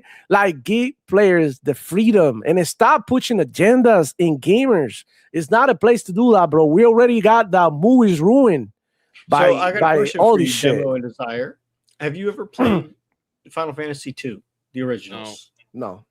No, it's on Game Pass. Final Fantasy II is on Game Pass. It is now, yes. I'm talking about, back in the NES days. No. Okay.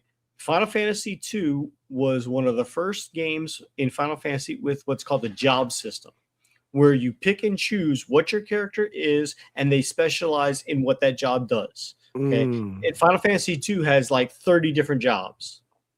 Okay? Right. And you can also choose no job, and then anything you've mastered, you can pick and choose any of the 2 skills that class can do. Right, like a jack of all trades. Right. And the more you master, the more you can go with the regular fighter and use everything. And when you look at a game like this is pigeonholing you, because if she's the tank, if You know, she's literally the beat stick on saying, hey, I'm going to taunt the enemy while my partners flank around and just do all the damage. Okay? They're pigeonholing you. That is not an RPG. If you are playing as that character, you only have one specific role. You cannot change. Playing the role of a character is not putting yourself in the character's shoes. Playing a role is how you play that character and how you can play that character. And there is no one right way.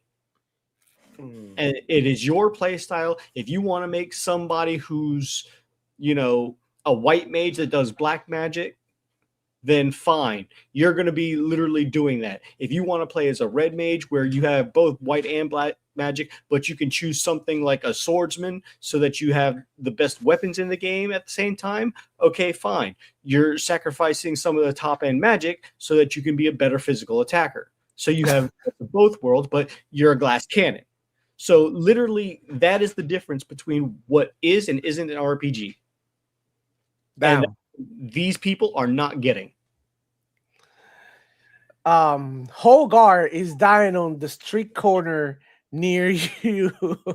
What the hell, bro? Focused on consistently delivering at least one tentpole title per year. Not like this.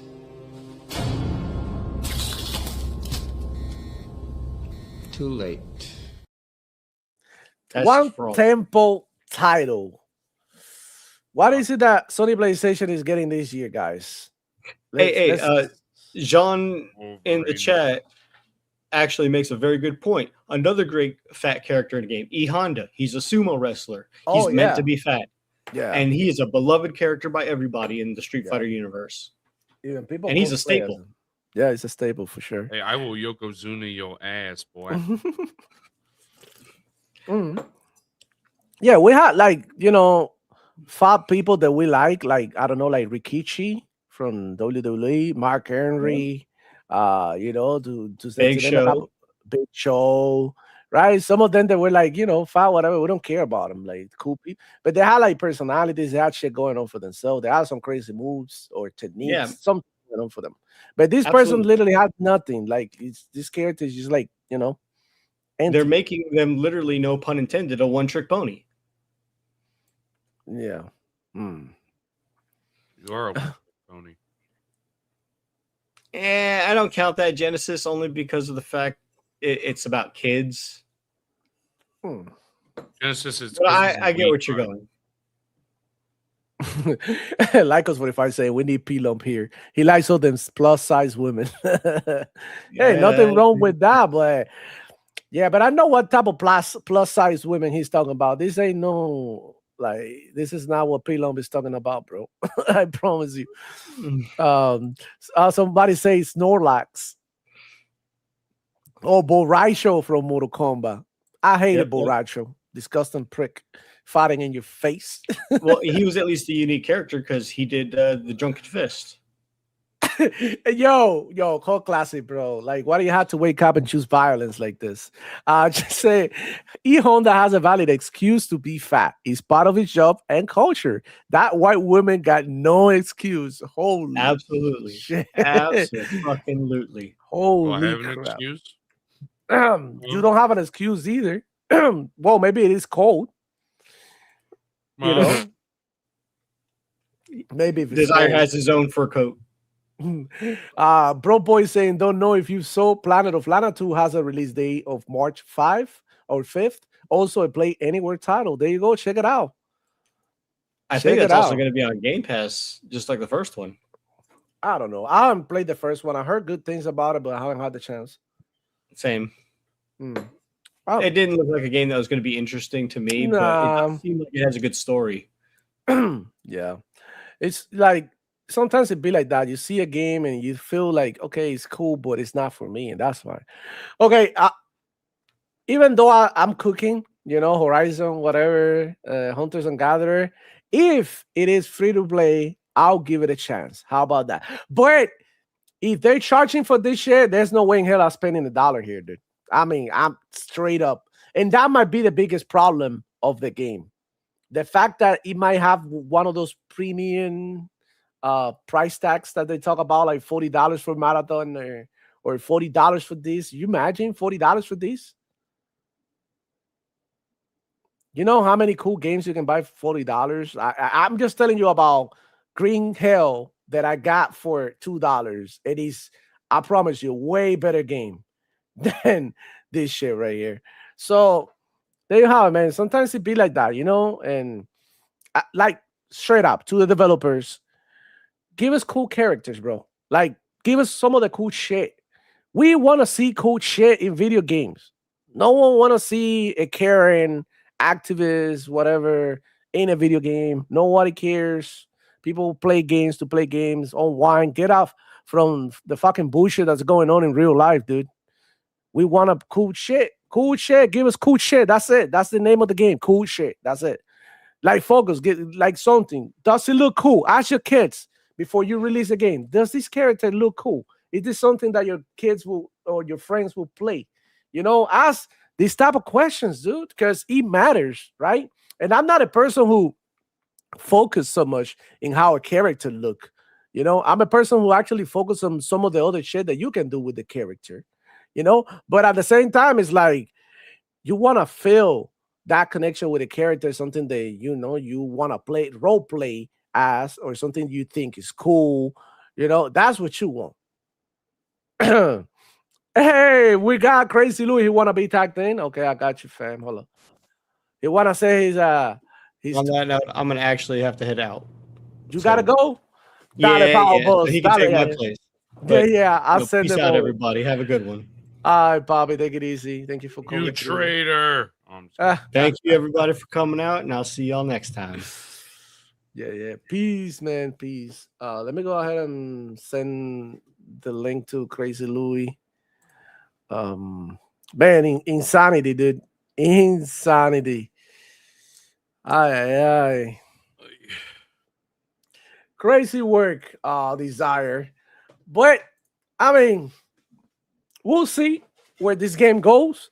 So far, that's what's going on with PlayStation this year. And Wolverine, I think Wolverine was again, they reiterated that it was gonna come out at the end of the year. I've seen some news about that shit. The exact last day of the year.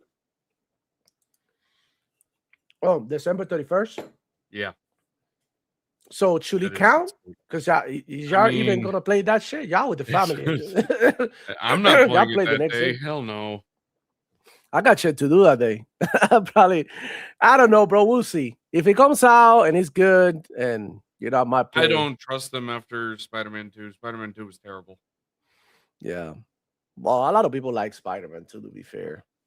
Yep. Oh, let me see. Oh my God, man. Cage, the cunning linguist, saying activists ruin everything with one's love. I wouldn't say they ruin it because but I would say like they just like protest everything, and it's just like, you cannot protest everything, dude. Yeah, you're expecting logic, and I don't know why. Yeah, you're gonna cry about everything. What's going on, Crazy Louis? What's good, Poppy? How you doing? How you doing, man? I'm good. I'm good. Just drop here, hang out for a bit. I gotta make a phone call, but I'll be right back. As my father was calling me earlier, so I gotta do that phone call. I'll be back in just a minute. But other than that, what do you guys? What's the spice today? What were you spicing on about? Well, we're talking about the new PlayStation game live service. We're talking about the Horizon Hunter. Talking about John Jacob Jingleheimer Schmidt. His name was my name too. Oh dear Lord! Damn. What else? We're talking about the Horizon Hunter Gatherings. Okay. All right. Yeah. Basically, we're talking about next gen Xbox, and the AMD CEO, what she said. Xbox 2027. Oh, okay. Yeah, we're gonna drop 2020. We talked a little bit about the Nintendo Direct. We thought the show was mediocre and didn't offer anything new or first party. I said it for them. I mean, for being a third party, give it a 7 out of 10. I said for being a third party show, I'll give it a 7 out of 10. And because they're getting the games there, so it's got to be real happy though. Well, it's the same thing we've seen again and again. So it was like, it's okay. You Yeah. know? I mean, Yeah, you just don't tune into a show to see a bunch of shit that you already seen, and that's like exactly. how we feel that the Nintendo I is mean, at the moment. it's like this is like the 40th time we see What? what's the game called? Oh, Yeah. I know Jules. She was talking Resident about. Evil. Yeah, Resident Evil though. It's like the 40th Resident time. Evil. Come on, Yeah, again. yeah. It's some crazy shit, man. But yeah, that's what we were talking about. Like literally, we were talking about the characters in video games and how how forced it is, like to make characters based on stereotype, and how goofy it looks, and how not cool. Oh, when they're going, when they're going the goofy stuff, huh? Ah, man. I always tell them, why don't you go back to the PS1 era when you had the character with a face like this? Looking at you all the time, and all of a sudden you hear the words like, hey, we're fine. You don't even see the mouth moves. It was like, with long, slick hair backs and everything. I'm like, come on. And man, the torture we went through for this one game. Because man, we saw that cover and chat. This is how it was though. Back in the day, we're talking about my days, right? And I don't know if it's them close days, but back in the day, we used to love Baywatch. We used to love Pamela Anderson. Yeah, we used to love all that stuff, right? We love all that stuff. And then all of a sudden in gaming, we see this girl with 2 guns and shorts. I'm like, oh man, that cover, that girl looks spicy hot. We bought the game. We got triangles. Until part 2, we got triangles, my chat. We got triangles. Yeah, they done us wrong, dude. Shout out to Cage the Cunning Linguist. He said that big girl in Horizon Hunter, it's lost the leg to the diabetes. Holy shit, man! You guys are insane, dude. So a new Starfield to be released in PlayStation 5 in May. I don't know if you guys heard about it, but yeah, there's some rumors. The usual suspects, what is it? Subitek, Shinobi, they're all talking about this and about Starfield coming to PlayStation 5. I thought In they May. didn't like the game. Now, though, all of a sudden they like it. I don't. Yeah, and now all of a sudden they like to speak about how Starfield, one of the most important RPGs in recent times, yada yada. All of this to clown us that they're getting, or Starfield in the PlayStation 5 as if never played Starfield before, right? Like, I don't know, Starfield's been out for like 5 years already, pretty much. So, I mean, I had like 5 days it's almost days of playtime. I don't know if Louis is a fan of this. I'm always gone anyways. But it's almost like the fans of and the tribalism that's in wrestling fans. Yeah. So for instance, for anyone that's not aware, if a guy, big wrestler, let's this is a good one. Aleister Black, when he went from WWE to AEW, everyone hated him. That was a WWE fan. I didn't. Right. I always liked Aleister. Then he came back to WWE and everyone started liking him again. It's fucking weird. It's weird. Yeah. It's almost as if like you don't like the game because it's not in your platform type shit. But once it makes it to your platform, then it's good. But all of these discourse that, and the way that people talk about games they haven't even touched, it's just like it hurts the games, eventually. And as a result, you don't see the game taking off the way it should, right? And also, like, to be fair, Starfield didn't come out, in perfect state. It had its issues. So it is like, a little bit of everything. But I'm happy, bro. I just can't wait for Starfield to hit PlayStation because I do feel like it's one of those games that people really gotta play, man. And it's like one of those games that really make you think. Like a lot of people that didn't like Starfield is because they're not into talking to NPCs, reading, or spending time upgrading the character and trying to see like the different shit that you can do within the game. A lot of people just like quit because they didn't have the patience to play games like this. And this is like what's happening, man. A lot of people just want to get into the action right away, and they just don't have the time to talk to NPCs or to explore in the sense that Starfield wanted you to explore.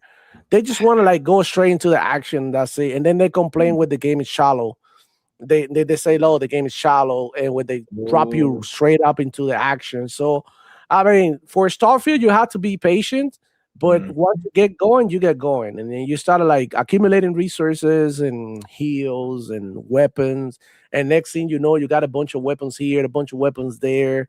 You start working on your network of fucking crafting and all of that shit, and you can create your own empire. You can play it any way you want. If you want to go ahead and do a bunch of quests, you can go ahead and do so. If you want to get a bunch of kills and you know what I mean, experiment with weapons, you can do so. If you want to play like in a more like stealthy way, you can do so. And if you want to like talk everybody out of problem, you can do it.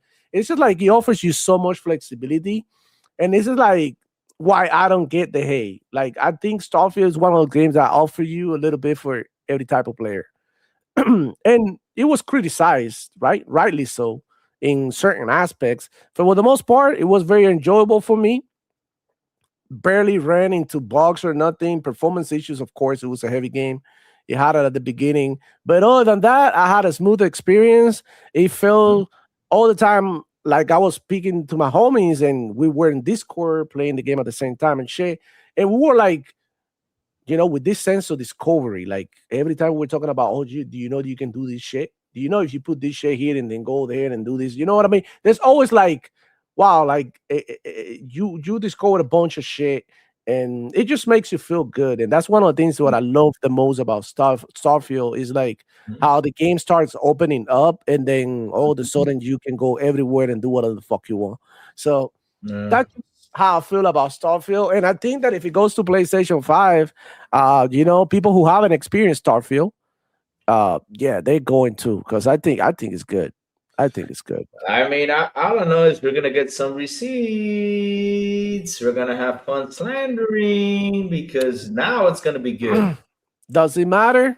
We already Now play. it's gonna be good. I don't really play it, but now it's gonna be good. Now they're gonna see, wow, they added more stuff. Now it's not empty. Now you get to do this and Yeah, that. you better test the game for Yeah. us. Yeah. Because All I mean, right. look, I played the game. I played the game. It's such a good game. It's a fantastic game. I always say this about the game: the side stories to the game is better than the main story. I always say that, which is true. Yeah, I I think it is finished the true. main story. I'm like, huh? I'm like, this is the main story. I said it's all right, but the side quests really complete the game. And the things you pick up, the ships you pick up, and all that stuff is so entertaining. It's not a boring game. And to be honest, though, I sat there. I'm like, because I've been playing Bethesda games all my life, and I usually quit, like usually in the middle. Like with Elder Scrolls 4, I always tell the story about how I got bit by a vampire and I was suddenly started to become a vampire. And then, I had to go to a lady for her to give me the Yeah. cure. And I accidentally stole something from her and she started to shoot things at me.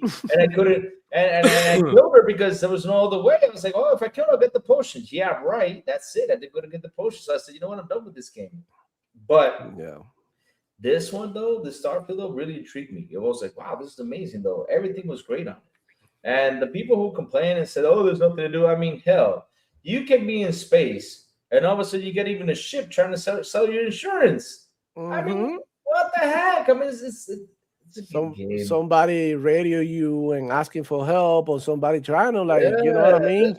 Taking shots at you. I don't know where you start a fight. You can go ahead and board the chips. That was one of the things that I love doing. You can dock on a chip and board it and attack it from inside once you disable the engines and stuff. I thought that was cool. And like you said, side quests are amazing, especially the ones that had to do with the factions.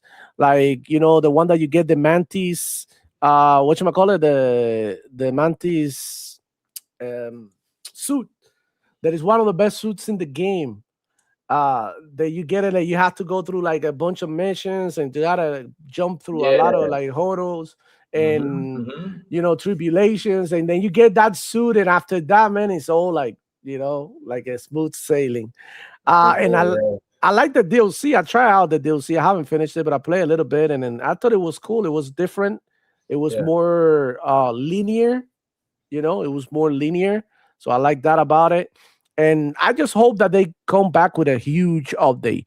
I want to see multiplayer added to Starfield.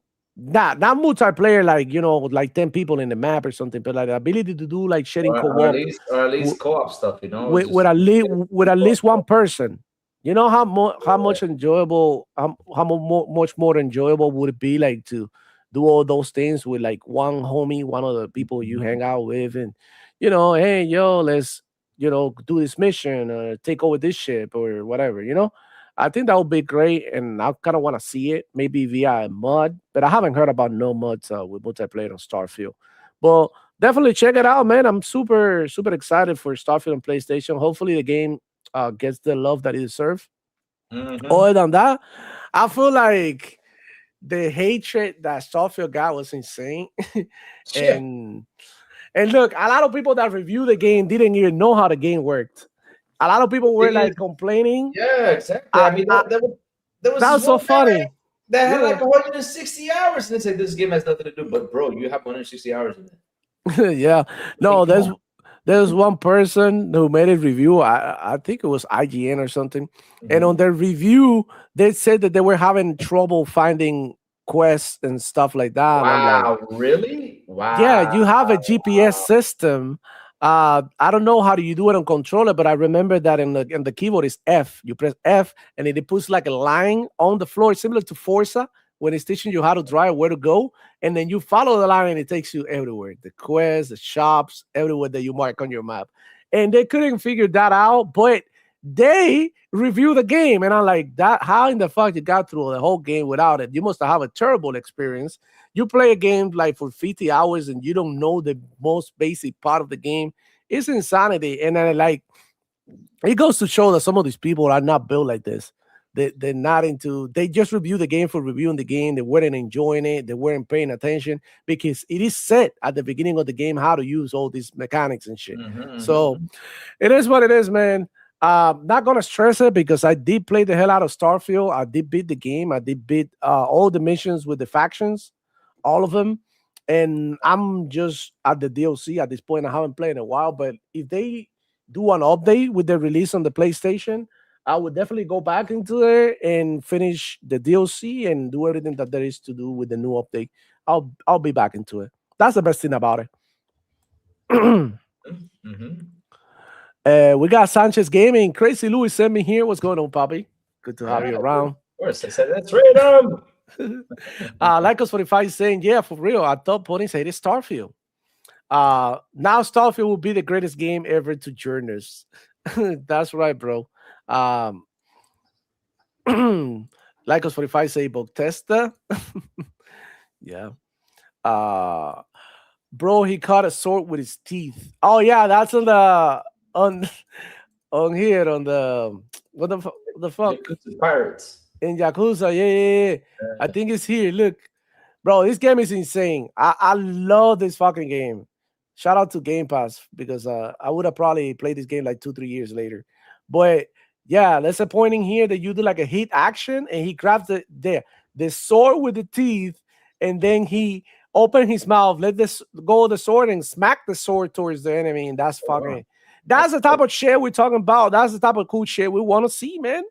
In games, cool stuff that that you can do in real life. Oh yeah, encourage it. Yeah, keep encouraging it. And then one day, someone will come by and be like, "You see, you encouraged me to catch a sword with my mouth. Now look." Code Classic Cage in the house, and she's saying, "I have plenty to do in Starfield. A lot of people who didn't play Starfield don't understand the actual issues Starfield has, like menu navigation being too much." Yeah, I agree with you. A lot of people don't even know what's wrong with the game. They just. Here's what's funny though, and this is what's funny though. You got some RPGs, you get complex stuff, right? And that's what's funny though. They understand the complex stuff, but when it comes to Starfield, which is not that hard to understand, which it isn't, because when I see things too complex, I say I'm out. I'm not gonna focus on all these complex stuff. It's gonna start giving me a headache. But it's so easy to figure out. The thing is, we're just looking to talk bad about the game because it did not release everywhere. That really made all of them mad, furious for nothing.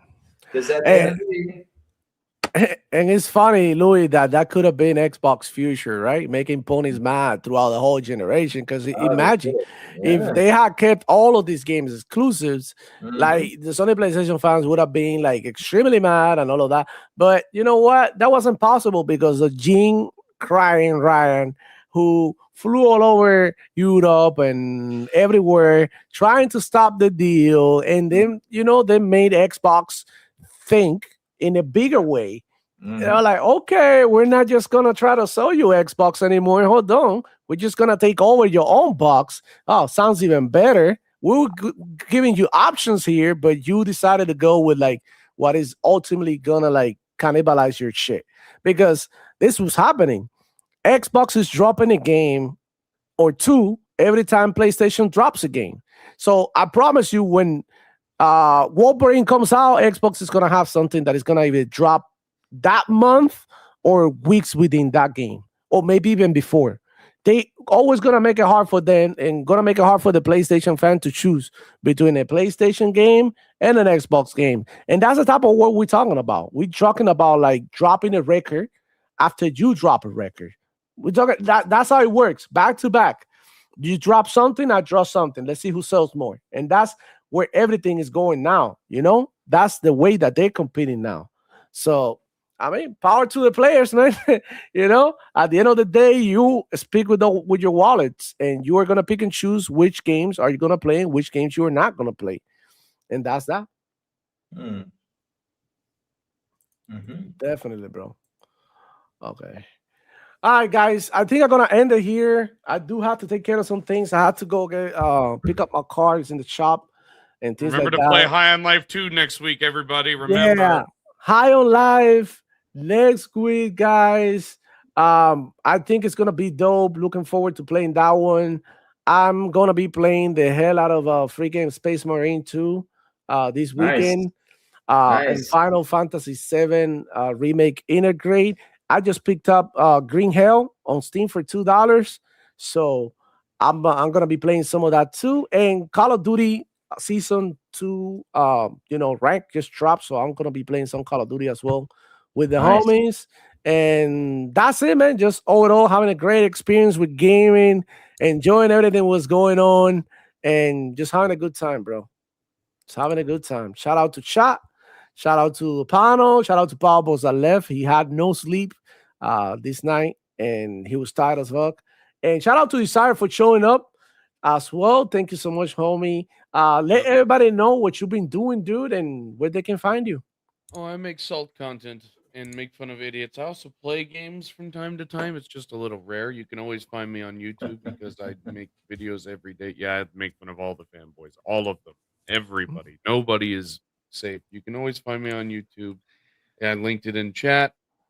It'll just be me today, probably making some salt content on a little known Nintendo fanboy that I like to call Harmon Smith, the rejected nerdling. Shout out to Desire, bro. Much love. And what's up with you, Crazy Louis, man? How you doing? And what people can find you? What you been up to?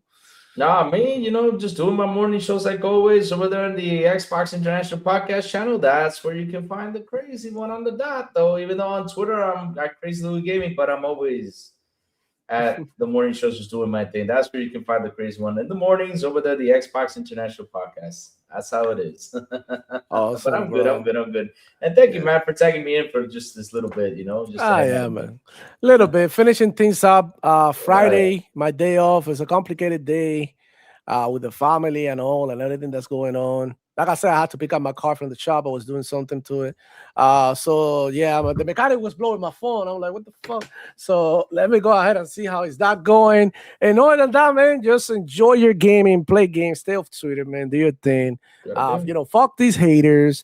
Play whatever the hell you want. That's that, man. And I wanted to say one last thing. Shout out to Chat. Y'all been amazing today. I see you down there. Dave Reezy, Cage the Conning Linguist, Bro Boy, Sick. We got Cold Classic. She pulled up too. Just shout out to her. Lycos 45 in the building as well. Pickles. Bro, everybody showed up, man. Sanchez, Michelle, everybody, Jules. Yo, thank you so much from the bottom of my heart. And I catch you in the next one. It's your boy, Devil Flow Chicken. Out. Yeah. Ra. Yo, Chico, boy. Ra. Hey. Demo Flow Gaming. Boom, boom. I'm back. Ra. Ra. Ra. Boom, boom, boom. Listen. Yo, Chico in the house, papi. Dale. Yeah. Ponies over here, ponies over there. Yeah. Ponies over here, ponies over there. Yeah. Ponies over here, ponies over there. Yeah. Ponies over there. Yeah. Ponies over there. Yeah. Ponies over here, ponies over there. Yeah. Ponies over here, ponies over there. Ponies over here, ponies over there. Ponies over there. Ponies over there. Ponies over here, ponies over there. I smell caca, ponies everywhere. They don't play no games, only do their console sales. It's because ponies ain't got shit to tell. Ask about the best, but I haven't played. That's what I hear the ponies tell me every day. Ponies be so silly, but I had no pity. They dissed us for the decade, but now Xbox leady. Now they got no games, karma is so weird. You wish that on Xbox you even volunteer. Instead of play with Smith, filled with PC ports. Third-party games saying you're your pony love. Waiting for Forza that's almost 5 years old. Copying for remasters, damn that shit is cold. Do it for the plastic and all the pony blow. That's why Sony got you spending all your dough.